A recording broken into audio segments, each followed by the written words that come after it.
So I'm going to record for people at home, I guess. I don't know how helpful this will be from home. But I'm going to go through each of these problems, 5 and following, and just set it up. I probably won't follow through and actually work it out. And then you'll have those. And then whatever time's left, I want to show you more. Okay, so I want to, if you're coming to, I want to show you more problems that we can practice, and we can do those all the way through together, just to give you some more practice. So we'll get all of these set up, and then you can finish for homework on those. And then we'll do some extra. So if we're looking at number 5, it is an empirical formula problem. Okay, empirical formula. So let me see if I can write on the screen here. I don't know if it's going to let me do this. All right, we set this up, I think, in both periods. Okay, but if you didn't get this, we've got x and n as our 2 elements in this compound. Now, how do you know it's an empirical formula problem? Look at your choices. They're all formulas. So you know you're looking for a formula of some sort. So n was what percentage? So the x must be by subtraction. Now those percentages we quickly change to grams, and then we change grams to by doing 1 mole over the molar mass. Now this is where this seems kind of weird, because 79 grams of x has a molar mass, they say, of 79. So they give you that information. There's some temptation to try to find x on a periodic table. Some people had xenon, so they had a molar mass of 131 on their paper. Okay, but x they use when they don't want to tell you what the element is and make you think it through a little bit further. Then nitrogen's going to be 14. So 79 and 79 will give you 1. 21 and 14 are going to give you 1.5. Okay, and at this point you have not a whole number, so you would be dividing by the smallest, but that would just be dividing everything by 1. So really we're not doing that. Okay, so I mean you can do that, but you just get 1 and 1.5. So here we got 1 and 1.5. You can kind of look at the choices and figure this out. You know you can't round, so you're going to have to multiply by 2. And so when you do that, you won't get a 1 on anything. You'll have a 2 and a 3. And you got to make sure you have them in the right order.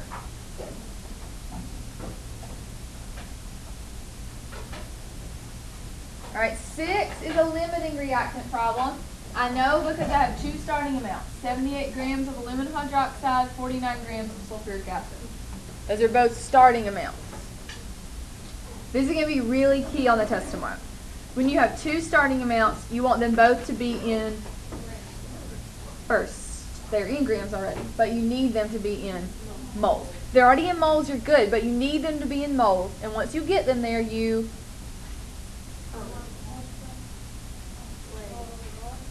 divide by the coefficient. Okay, we got to know this limiting reactant. Change them to moles, divide by the coefficient.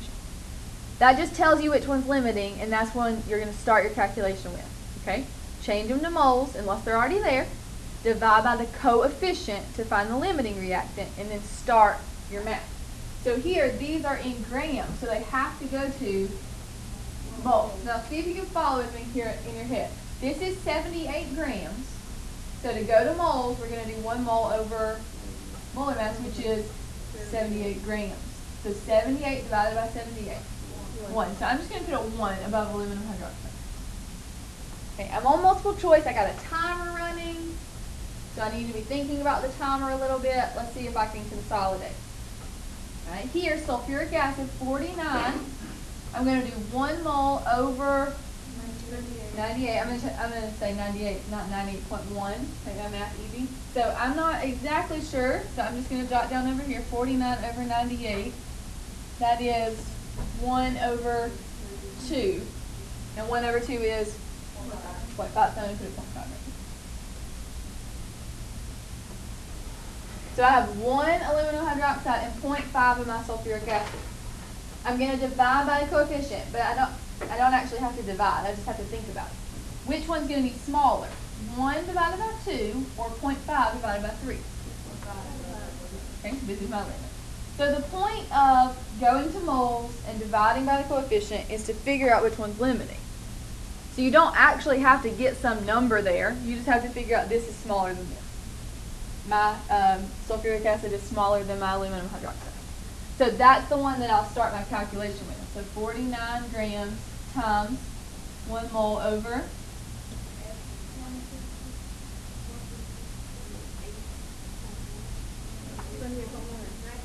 98. That's grams of sulfuric acid. So that should be the molar mass of sulfuric acid given to us.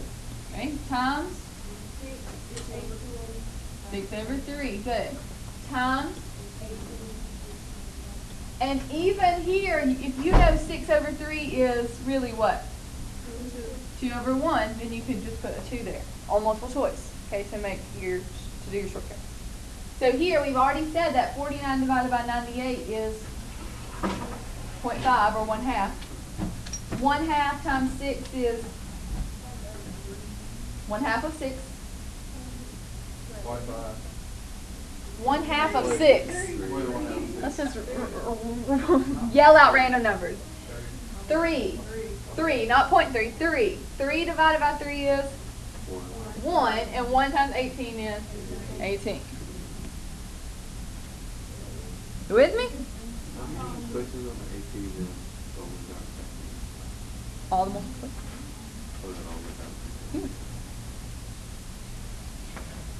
All right, number 7.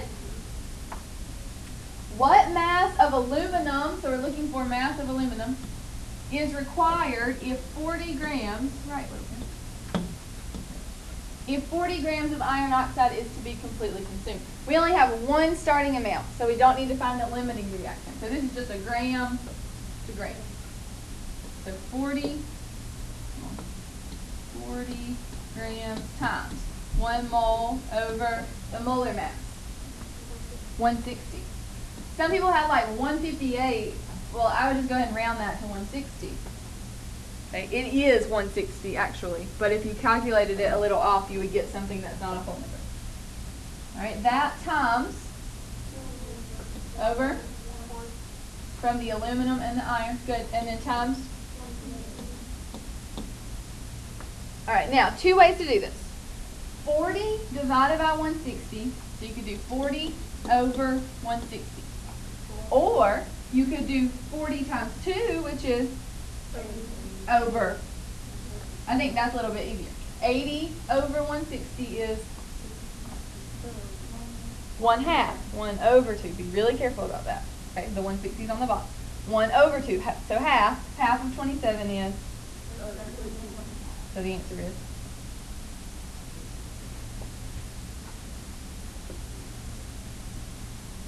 Is that okay? Yes, sir.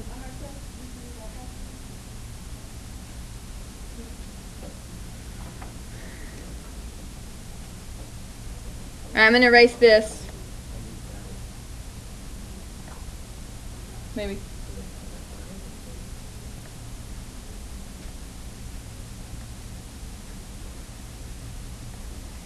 Okay, so now we need 8.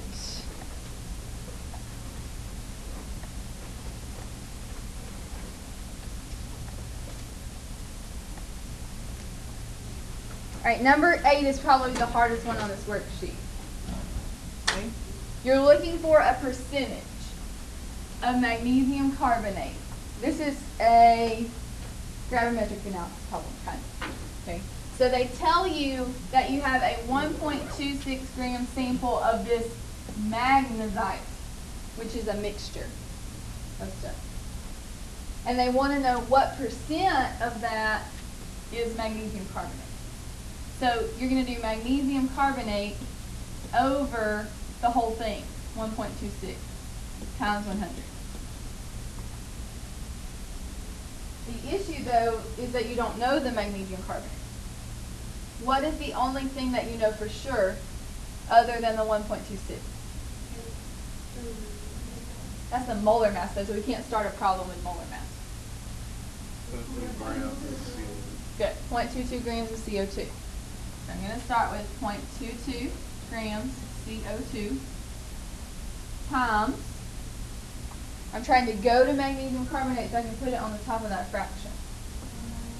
1 mole over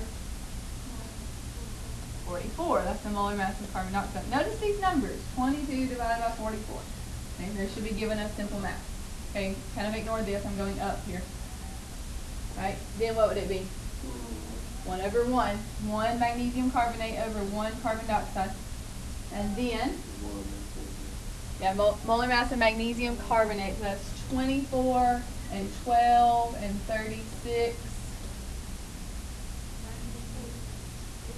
84.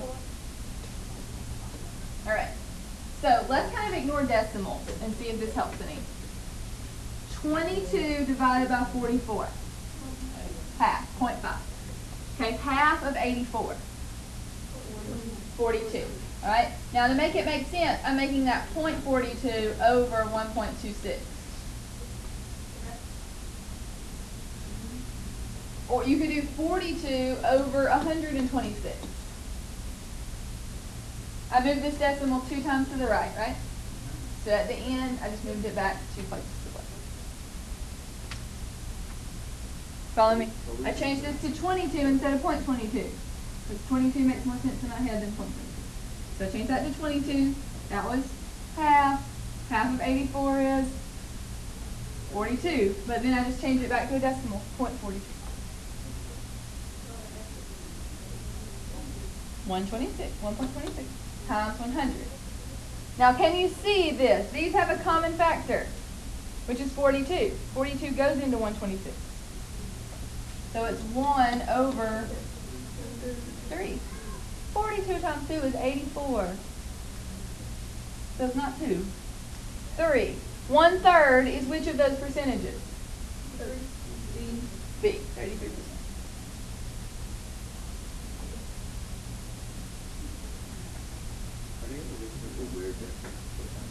You might round it off, if I do. All right, number 9. Compound analyzed and found to contain blah, blah, blah, blah, blah, blah. What kind of problem is number 9?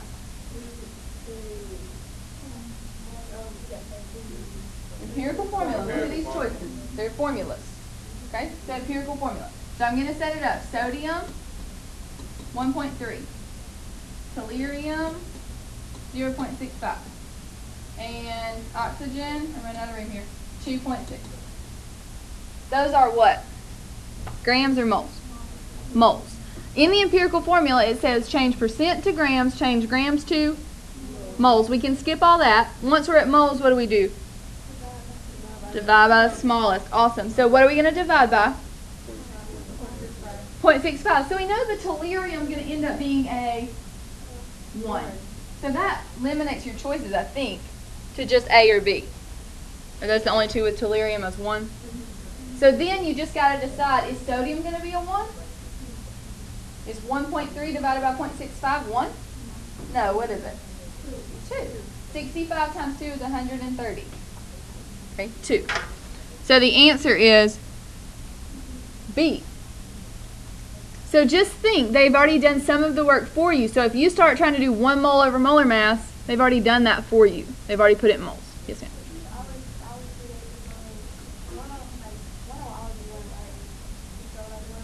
What if one of them came out to be a decimal, though? Then you'd have to multiply.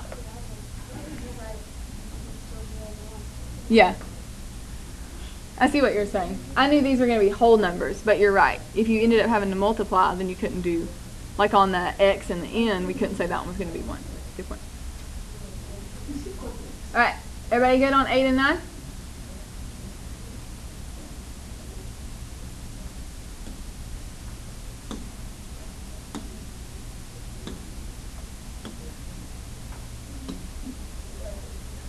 All right, 10 and 11. 11, I'm going to let you do 11, just balance it. I don't think I need to explain that. It may take you some time, okay, but that's just balancing. 10, no math, should be done on 10. So we have 2 isotopes, 35 and 37, and the average is what? All right, what is the average closer to, 35 or 37? So which one should have a higher percentage? Let's say this again. Which one's it closer to? 35. So which one should have the higher percentage? Which one's it closer to? 35. So which one should have the higher percentage? 35. The one it's closer to is the higher percentage one. The one it's closer to is the higher percentage one. Okay, now, so what can you eliminate? All right, then just look at C and think about which one's more reasonable. It's at 35, almost 35.5. So it's not really, really, really close to 35. So the answer is C.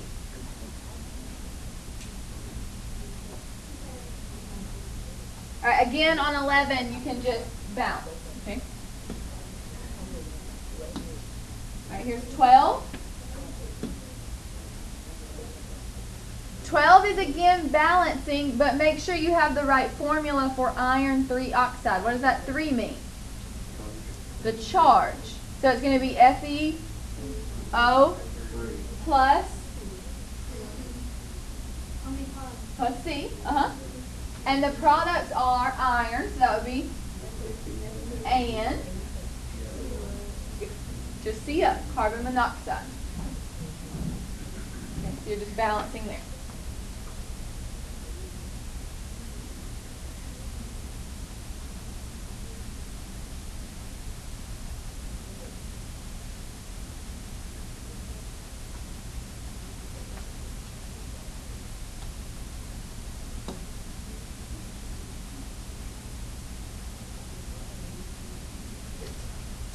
All right, let's look at 13. You can go back to your balancing on 12. Methanol can react with oxygen, which is O2, to produce formaldehyde. Luckily, they give us the formula for that, and water.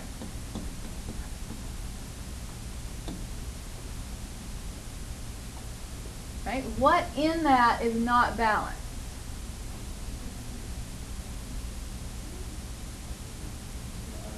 Your oxygen. Your oxygen. How many oxygens do you have on the left side? And how many on the right side?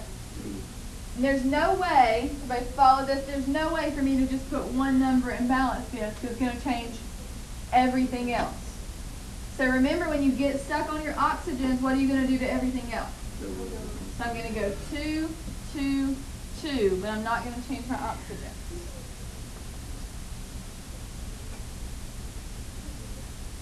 Does that work? How many hydrogens does that leave me with? 4? 8 on it, both sides. How many carbons on both sides? And how many oxygens on both sides? No. 4. 4 oxygens.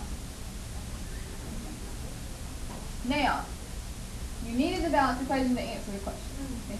How much formaldehyde can be produced by reacting 4 moles of methanol with 4 moles of oxygen? What kind of problem is this? Yay, limiting reactant. All right, now, when you have a limiting reactant, you want them both to be in moles, and then you divide by the coefficient. Good, coefficient. All right, so methanol is 4, divided by 2 is 2. Oxygen is 4, divided by 1 is? So what's my limiting reactant? I'm starting with the methanol. So 4 methanol times, I'm just going to moles. Moles of what?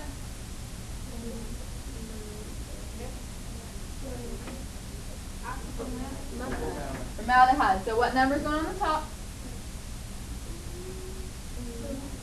2 for formaldehyde. What number is going on the bottom? 2 for methanol. 4 times 2 divided by 2 is? 1. No. 4 times 2 divided by 2 is 4. The answer is? Which is? B. B. Oh yeah, 12 had A4. Okay, that's fair. 13 was B. All right, erase this.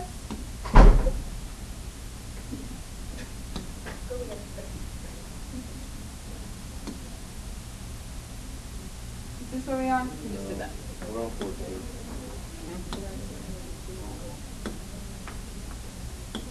This is like any, many, money, at this point. that it? Yeah. All right, 14 could be long or could be short. So if you'll follow this logic, 14 is pretty easy. Which has the greatest percent by mass of nitrogen? So percent by mass, the equation is going to be what? If we're doing percent by mass of nitrogen, what's going to be on the top? Nitrogen. What's going to be on the bottom? Total. All right, so let's just think about this. In this one, nitrogen's going to be 14. So this is A. 14, and the total is going to be 17. So the total is pretty close to the nitrogen. So that's a pretty high percentage. See that? There's not much in there that's not nitrogen. Okay, here, nitrogen's going to be 14. The total, is it going to be more or less than 17? More. So that's going to be a lower percentage, right? You're dividing by a bigger number, so lower percentage. So B's out. All right, C. It's going to be what on the top? 28. 28. Divided by total. No, not 34. 44. Which one's going to give us a bigger number here? 14 divided by 17 or 28 divided by 44? Okay, so C's out. All right, what about D? 14 divided by some massive number. I is 127 times 3 plus 14. 1 million, whatever. Anyway, it's not the right answer. Okay? So you want the one basically that has the most percentage of nitrogen. What do you think most people answer on this one? C, because it has 2 nitrogens in it. Okay, but A, because A has hydrogens, and hydrogens don't weigh a lot, so nitrogen's going to be the most percentage.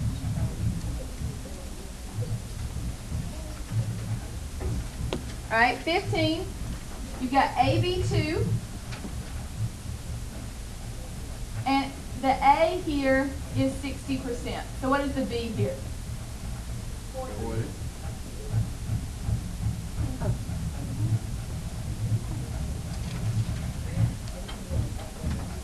All right, now, they're asking us about AB.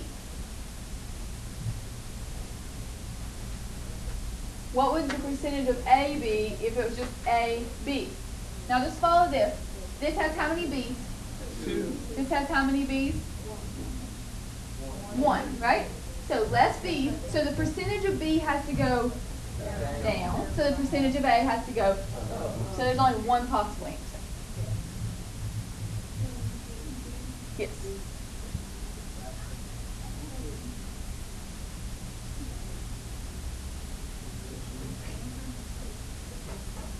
So Kelvin, earlier today, I saw he had worked it out like this. He said A was 60, so B must be 20 and 20. So then, when he went over here, now this worked for him, but it's not completely correct, but it worked. So he went over here and he said, okay, if B is 20, then A has to be 80. So he picked the closest answer, which turned out to be right. Okay, but it was more of a logic thing than a math thing. If B goes down, A has to go up. So they gave you these choices. This is one way to take a test, is to find the oddball. So if you're looking at 60, all of these are 60 or lower. So 75 is the oddball. So pick the oddball if you don't know what else to do. All right, 16. What kind of problem is 16?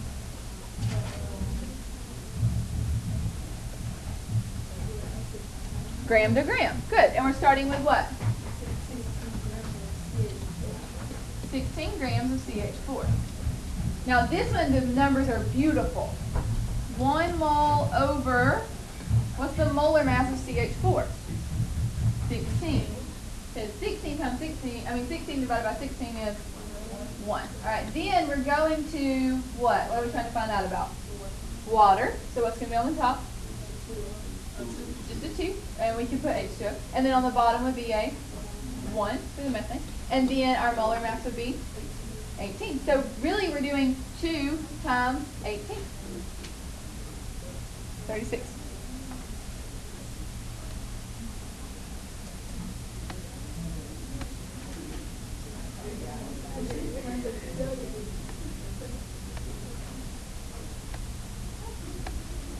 All right, last one on this part. Which of the following reaction mixtures would produce the greatest amount of product?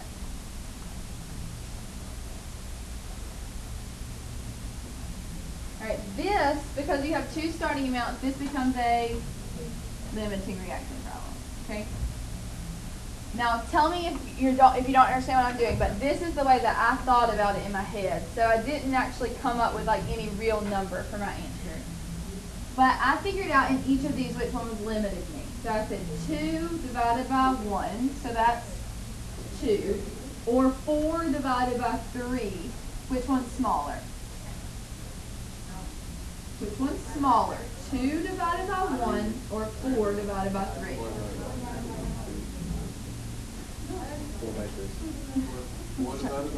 2 divided by 1 or 4 divided by 3. Okay, so this one is limiting me in A. Okay, that one's limiting me in A. All right, in B, 1 divided by 1 or 5, so 1 over 1 or 5 over 3. Which one's smaller? 1 over 1. 5 over 3 is greater than 1. 1 2/3 actually. So this one is limiting me.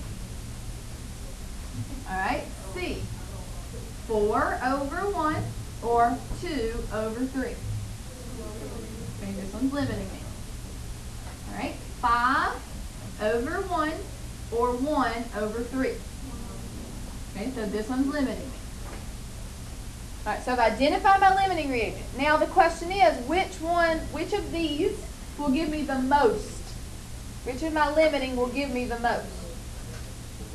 A.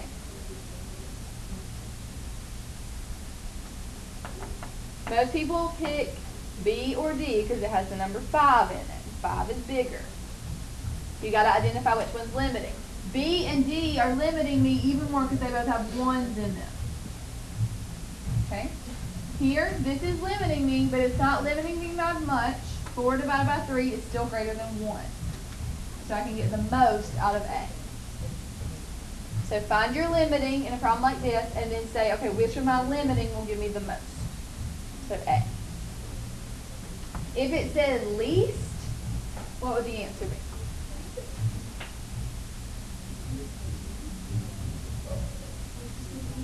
Okay, either B or D, right?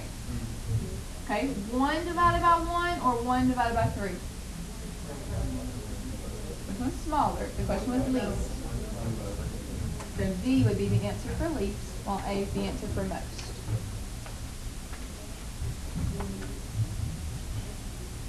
Okay? All right, any questions on that 1 through 17? Yes.